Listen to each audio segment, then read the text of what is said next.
Hello hi नमस्ते सबैजनालाई मेरो टिकटक हेरिरहनु भएको सम्पूर्ण साथीलाई। उहाँ चाहिँ मेरो सोल्टिनी, म चाहिँ आज हाम्रो सोल्टिनीको गाउँमा घुम्न आएको छ।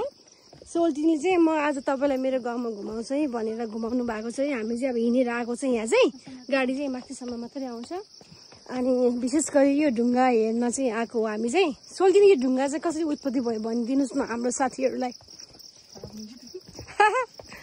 भनिदिनु होला। ल किन जानु भएको फेरि? यो त ढुङ्गा चाहिँ फेस्टेजर लिएर आएको अरे होइन। अनि त्यतिखेर यहाँ खसाइराखेछ अरे। यसको आधी भाग चाहिँ नुवाकोट जिल्लामा छ अरे भन्ने कुरा सुनेको थियो।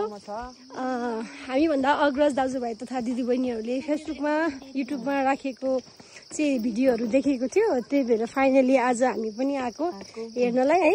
थाकिसक्यो हामीहरू है हिँड्दा हिँड्दा गाइस। यहाँतिर चाहिँ मकैबारी गरम रहेछ होइन। ल यहाँ कसको चाहिँ बे गरेर आउने हो यो ठाउँमा? लो कसलाई आउन मलाई आउनु होला है। त्यसलाई गणेशमा चाहिँ यो है। अब हामी पहिले खै चुम्छालाङ पहिले हामी स्कुल पढ्ने बेलामा यस्तो अब बाटोहरू थिएन। अहिले चाहिँ बाटो बनेको छ। अनि त्यही भएर हामी घुम्न आएको। बाटो यस्तो छ है गाइजहरू। हाम्रो एक टोली चाहिँ पुगिसक्यो। अब सबैजना चाहिँ त्यो माथिसम्म चाहिँ जाने चाहिँ एकदम कोसिस छ। हेरौँ है। अब यो पवित्र स्थलमा हामी आउँदैछौँ। बुद्धको लुङदर झन्डा चाहिँ त्यहाँ गाडिएको छ। खुसी लाग्यो है। त्यहाँ दुईटा भैँसी पनि रहेछ। त्योहरू चाहिँ गाउँ हो है। गाउँको गहुँ। अब हामी त्यहाँ जाँदैछौँ। राति भइसक्यो। अब हाम्रो गाडी पनि लिन आउने बेला भइसक्यो। हामी यसले यता घुम्दैछौँ है। म यो भिडियो चाहिँ तपाईँहरूलाई देखाउनको लागि चाहिँ बनाएको हो। अब कतिजना चाहिँ यही जिल्लावासी मान्छेहरूलाई पनि थाहा छैन होला नि त होइन। कति मान्छेहरू अनि हामी त अब यति वर्ष भयो जन्मेको यो ठाउँमा आएको छैन। आफ्नो जिल्लामा आफ्नो गाउँ नजिकै। अब अहिले गाडीको सुविधाले गर्दाखेरि चाहिँ हामी आउन पाएँ।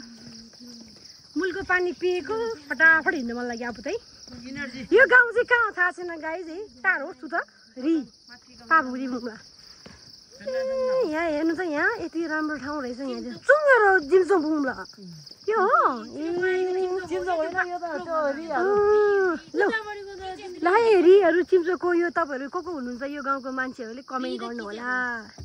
हामी चाहिँ घुम्न मात्रै आएको। ल सोल्टिनी यति धेरै टाढा बिहे गरेर किन आउनु भयो तपाईँ?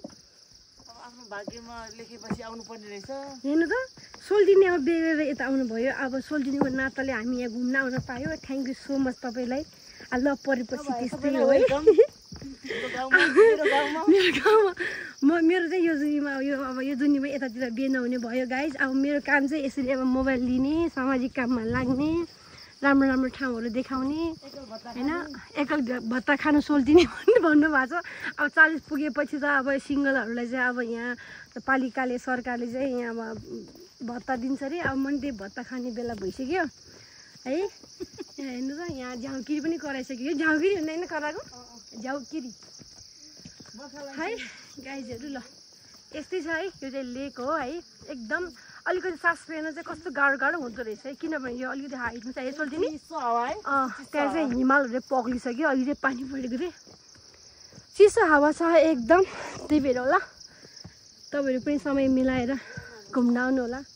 स्विजरल्यान्ड, अस्ट्रेलिया, अमेरिका कता त्यो त अरूको देश हो नि त। हाम्रो देशको हाम्रो जिल्लाको केही भागहरू चाहिँ घुम्नु न है। ल घाम भइहाल्यो थियो है। ल thank you so much for watching. अब फेरि म तपाईँलाई राम्रो ठाउँ देखाउँछु हस्।